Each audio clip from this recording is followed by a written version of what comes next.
Hello students, कैसे हो? तो myself Vishnu Soni online platform पर आपका वेलकम। तो हम लोग लास्ट इकाइनोडर्मेटा फाइलम डिस्कस कर रहे थे। क्लियर? संघ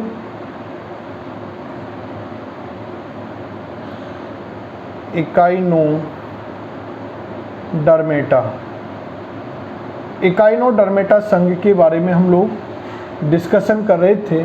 और इसके अंदर बेटा हम लोगों ने जनरल प्रॉपर्टीज़ को, इस संघ की जनरल बेसिक प्रॉपर्टीज़ को हम लोगों ने क्लियर कर लिया था।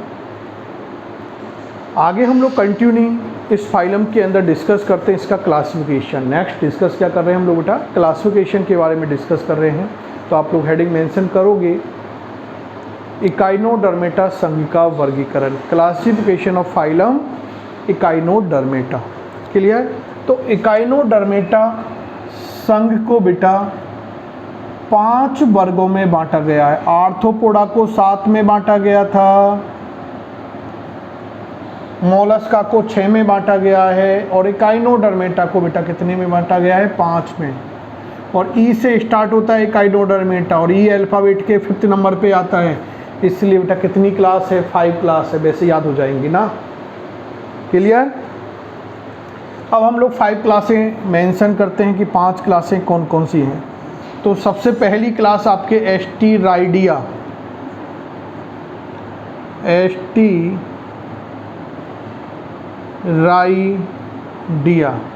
पहला वर्ग कौन सा बेटा? एस्टीराइडिया। दूसरे वर्ग की बात करें तो ओफियूरोइडिया, ओफियूरोइडिया। तीसरे वर्ग की हम लोग बेटा बात करें तो वो है आपके इकाइनोइडिया, इकाइनोडर्मेटा इसलिए इकाइनोडिया। चौथा इस संघ का वर्ग है आपके होलोयूरोइडिया, होलोथुरोइडिया। थोड़े से नाम डिफ़िकल्ट होते बेटा जूलॉजी के अंदर, ये चीज़ आप लोगों ने महसूस भी की होगी, लेकिन जूलॉजी के ये पार्ट बेटा जनरल एक्सरसाइज ज़्यादा मांगते हैं। क्लियर? तो एक्सरसाइज आप लोग बार बार 1-2 बार यूज़ करेंगे। एक बार पढ़ने से याद नहीं होते बेटा, 1-2 टाइम, 1 टाइम में आप लोग 1-2 टाइम रिवाइज किया करो, जिससे आपको जल्दी याद हो जाएगा। क्लियर बेटा? है ना? तो एक बार अभी अपन लोग जस्ट रीडिंग लगाएंगे इनके बारे में। और लास्ट आप लोगों के 5वां वर्ग है क्राइनोइडिया। तो ईडिया आ रहा है ना, इंडिया। क्लियर? तो 5 वर्ग के अंदर बेटा आप लोगों के 5 वर्गों के अंदर इकाइनोडर्मेटा संघ को बांटा गया है। पहला है एस्टीराइडिया, दूसरा है ओफियूरोइडिया, तीसरा है इकाइनोइडिया, चौथा है होलोथुरोइडिया, और 5वां वर्ग है आपके क्राइनोइडिया। क्लियर? 5 वर्गों के अंदर आप लोगों के इस प्रकार से इकाइनोडर्मेटा फाइलम को डिवाइड किया गया है। क्लियर? 1 बाय 1 हम लोग डिस्कस करते हैं। Clear? General property 1 by clear करते हैं। तो एस्टीराइडिया पहला जो आप लोगों के फर्स्ट क्लास है बेटा आप लोगों के इकाइनोडर्मेटा संघ की, इसके बारे में डिस्कस करते हैं कि इनके शरीर जो होते हैं, इस वर्ग के जो जंतु होते हैं उनका शरीर तारेनुमा होता है। कैसे होता है? स्टार लाइक होता है, तारे के समान होता है। 5 छोटी एवं मोटी भुजाओं युक्त होते हैं। इसमें कितनी भुजाएं होती हैं? 5 छोटी और मोटी भुजाएं होती हैं। क्लियर? भुजाएं छोटी और अशाखित होती हैं। कैसी होती है? इस वर्ग के अंदर अशाखित भुजाएं पाई जाती हैं। क्लियर?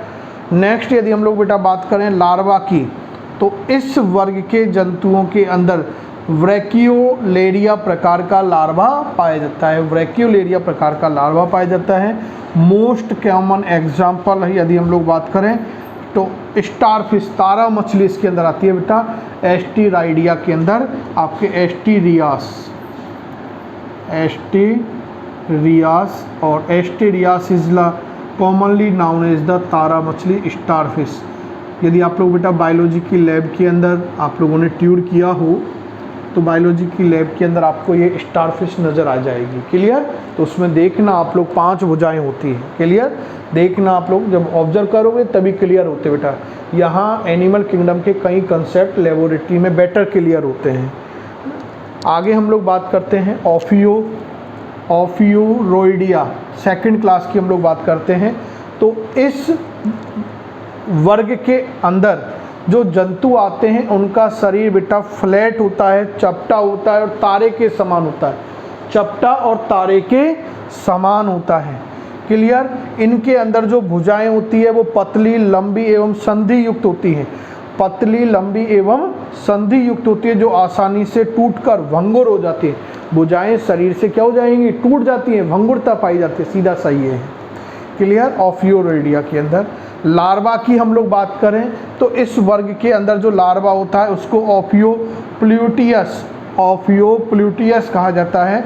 एग्जाम्पल की हम लोग बात करें, इस ओफियूरोइडिया क्लास के एग्जाम्पल की बात करें तो इसके ओफियोथ्रिक्स, फर्स्ट एग्जाम्पल ओफियोथ्रिक्स जिसे भंगुर तारा कहा जाता है, और दूसरा है ओफियूरा,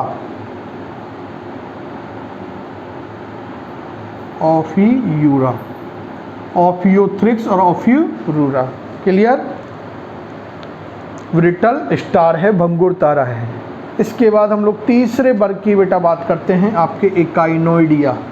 इकाइनोडर्मेटा संघ का तीसरा वर्ग हम लोग थर्ड क्लास डिस्कस करते हैं, इकाइनोइडिया। क्लियर?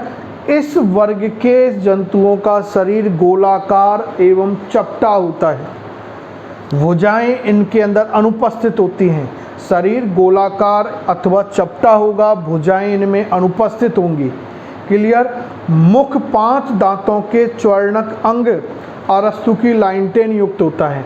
इनके अंदर जो मुख होगा बेटा वो 5 दांतों के चौर्णक अंग अरस्तु की लाइनटेन। तो ये बहुत अच्छा क्वेश्चन है। अरस्तु की लाइनटेन किस में पाई जाती है?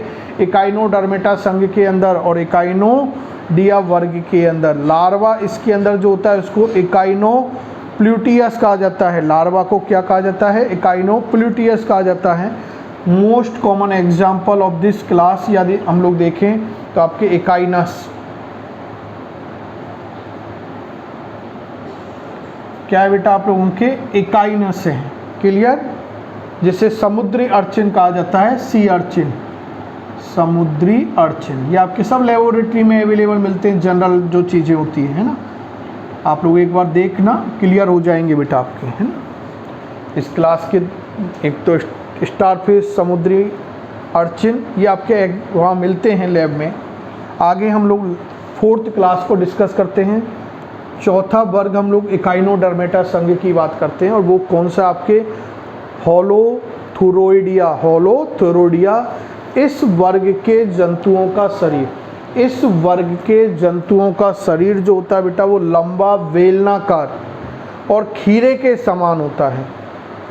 लंबा, बेलनाकार एवं खीरे के समान होता है, जिनके ऊपर भुजाएं क्या होती है? अनुपस्थित होती हैं। और इस वर्ग के जो सदस्य होते हैं, जंतु होते हैं, ये अवस्कर वृक्ष के द्वारा क्या करते हैं? श्वसन करते हैं। अवस्कर वृक्ष द्वारा श्वसन की क्रिया करते हैं। और इस क्लास के मेंबर के अंदर जो लार्वा होता है उसको ऑरिकुलेरिया कहा जाता है। क्या कहा जाता है? ऑरिकुलेरिया कहा जाता है। इस क्लास के, इस वर्ग के मोस्ट कॉमन एग्जाम्पल की हम लोग उदाहरण की बात करें तो एक तो है बेटा आपके कुकुमेरिया, जिसको हम लोग समुद्री खीरा कहा जाता है। और एक बेटा आप लोगों के एग्जाम्पल है हिलोथुरिया, इसे भी समुद्री खीरा कहा जाता है। तो 2 कॉमन एग्जाम्पल है। और इसके बाद हम लोग अंतिम वर्ग इकाइनोडर्मेटा का अंतिम 5वें वर्ग की हम लोग बेटा बात करें 5th क्लास की, तो वो कौन सी? आपके क्राइनोइडिया। क्लियर? कौन सी क्लास है? क्राइनोइडिया। इनका जो शरीर होता है बेटा स्थानबद्ध होता है। स्थानबद्ध का मतलब एक ही स्थान पर फिक्स होता है। आगे हम लोग बात करें भुजाएं, तो इस वर्ग के सदस्यों के अंदर अत्यधिक शाखित और लंबी भुजाएं पाई जाती हैं। अत्यधिक शाखित एवं लंबी भुजाएं पाई जाती हैं। कंटक एवं पेडिसिलरी अनुपस्थित होते हैं। पढ़ के आए थे ना अपन लोग कंकाल तक इनके अंदर, अंत्य कंकाल के अंदर, तो कंटक एवं पेडिसिलरी अनुपस्थित होते हैं। इस वर्ग के सदस्यों का जो लार्वा होता है वो डोलियोलेरिया होता है। कौन सा होता है? डोलियोलेरिया होता है। एग्जाम्पल की हम लोग बात करें इस वर्ग की, तो एक सिंगल एग्जाम्पल आपके हैं एंटीडोन, समुद्री लिली,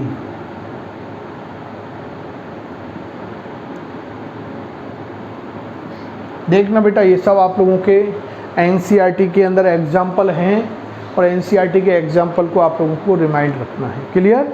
कॉमन नेम आपसे पूछ लिया जाता है, जनरल प्रॉपर्टीज आप लोगों से डिस्कस कर ली जाती हैं, तो ये चीज़ बेटा आप लोगों को याद रखनी है। तो इस तरह से बेटा हम लोगों ने जस्ट इकाइनोडर्मेटा जो आपके फाइलम है उसकी क्लासिफिकेशन की 5 क्लासेज को 1 बाय 1 विद एग्जाम्पल हम लोगों ने क्लियर किया है। कोई डाउट यहाँ तक? चाहो तो आप लोग स्क्रीनशॉट ले सकते हो।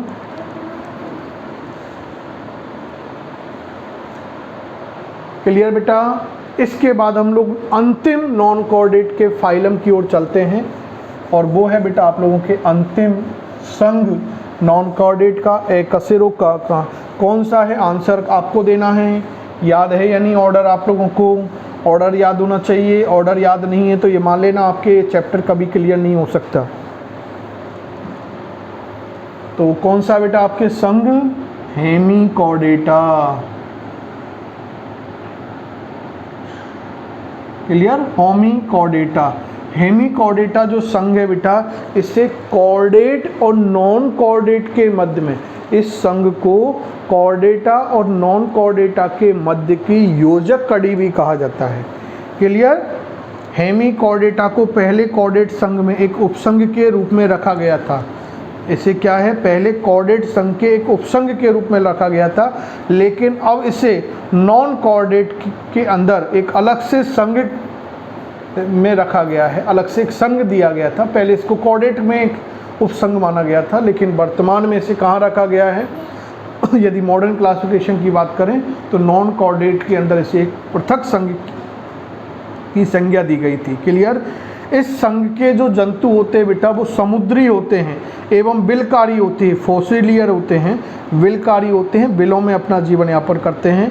इस संघ के प्राणियों के अंदर बेटा जो द्विपार्श्व सम्मिति पाई जाती है, कौन सी सम्मिति पाई जाती है? द्विपार्श्व सम्मिति इनके अंदर पाई जाएगी।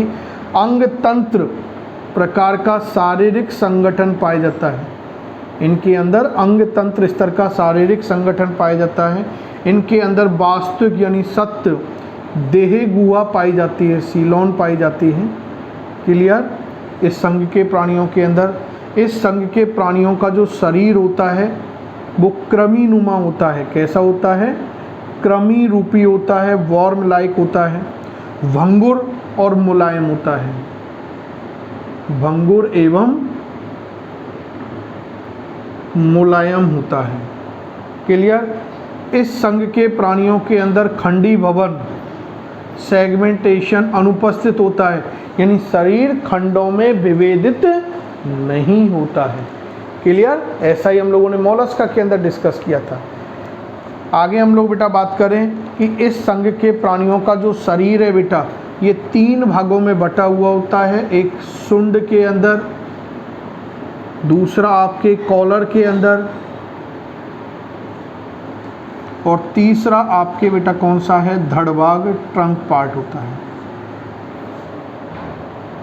यदि इनके अंदर हम लोग पाचन नाल की बात करें, आहार नाल की बात करें, तो इस संघ के प्राणियों के अंदर पूर्ण प्रकार की पाचन नाल, आहार नाल पाई जाती है। क्लियर? इनकी मुख्य गुहा में एक नोटोकॉर्ड समान रचना पाई जाती है जिसे बकल डाइवर्टिकुलम, इनकी मुख्य गुहा के अंदर, इस संघ के प्राणियों के अंदर मुख्य गुहा के अंदर बेटा एक नोटोकॉर्ड के समान संरचना पाई जाती है जिसे बकल डाइवर्टिकुलम या स्टोमोकॉर्ड कहते हैं। लेकिन इनमें वास्तविक नोटोकॉर्ड क्या होती है? अनुपस्थित होती है। इस संघ के प्राणियों के अंदर वास्तविक नोटोकॉर्ड अनुपस्थित होती है। क्लियर? श्वसन की बात करें तो इस संघ के प्राणियों के अंदर श्वसन की क्रिया क्लोमों के द्वारा होती है। किसके द्वारा होगी? क्लोम द्वारा होती है। उत्सर्जन की हम लोग बात करें बेटा तो हेमिकॉर्डेटा संघ के प्राणियों के अंदर उत्सर्जन ग्लोमेरुलस अथवा शुंड ग्रंथियों के द्वारा होता है। शुंड ग्रंथियों के द्वारा, ग्लोमेरुलस के द्वारा होता है। परिसंचरण तंत्र की बात करें, सर्कुलेटरी सिस्टम की हम लोग बात करें तो हेमिकॉर्डेटा संघ के प्राणियों के अंदर, हेमिकॉर्डेटा संघ के प्राणियों के अंदर बेटा जो परिसंचरण तंत्र होता है ये आपके कैसा होता है? खुले प्रकार का होता है। रक्त अमीबीय कणिकाओं युक्त रंगहीन होता है और रुधिर में बेनेडियम नामक श्वसन वर्णक पाया जाता है। क्लियर? बेनेडियम नामक श्वसन वर्णक इनके रुधिर के अंदर पाया जाता है। केंद्रीय तंत्र का तंत्र नॉन कॉर्डेट के समान होता है, CNS। इस संघ के प्राणियों के अंदर, हेमिकॉर्डेटा संघ के प्राणियों के अंदर लैंगिक जनन होता है। ये लैंगिक जनन के द्वारा बेटा क्या करते हैं? जनन करते हैं। अधिकांशतः हेमिकॉर्डेटा संघ के जो जंतु होते हैं वो आपके कैसे होते हैं? एक लिंगी होते हैं, यूनिसेक्सुअल होते हैं, यानी नर मादा अलग अलग होते हैं, पृथक पृथक लिंग होते हैं। क्लियर? निषेचन की हम लोग बात करें तो हेमिकॉर्डेटा संघ के जंतुओं के अंदर, हेमिकॉर्डेटा संघ के जंतुओं के अंदर जो निषेचन होगा बेटा, फर्टिलाइजेशन होता है, वो बाह्य प्रकार का होता है। कैसा होता है? बाह्य प्रकार का निषेचन इनके अंदर पाया जाता है। परिवर्धन की बात करें तो इस संघ के प्राणियों के अंदर अप्रत्यक्ष प्रकार का परिवर्धन पाया जाता है और इन जंतुओं के अंदर बेटा टॉर्निया प्रकार का क्या होगा? लार्वा पाया जाता है। क्लियर? टॉर्निया प्रकार का लार्वा पाया जाता है। Most common example of this phylum, 2 example है बेटा, आप लोगों के 2 एग्जाम्पल केवल इसके अंदर याद रखना है। एक बेलेनोग्लोसस, एक तो फर्स्ट आपके क्या है? वेलेनोग्लोसस, बेलेनोग्लोसस फर्स्ट एग्जाम्पल आपको क्या याद रखना है? वेलेनोग्लोसस, जीवकृमि या एकॉर्न वर्म जिसे कहा जाता है। और दूसरा बेटा सैकोग्लोसस, वेलेनोग्लोसस और सैकोग्लोसस।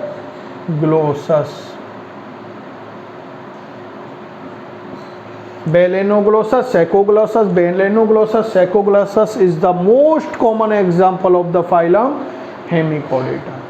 क्लियर?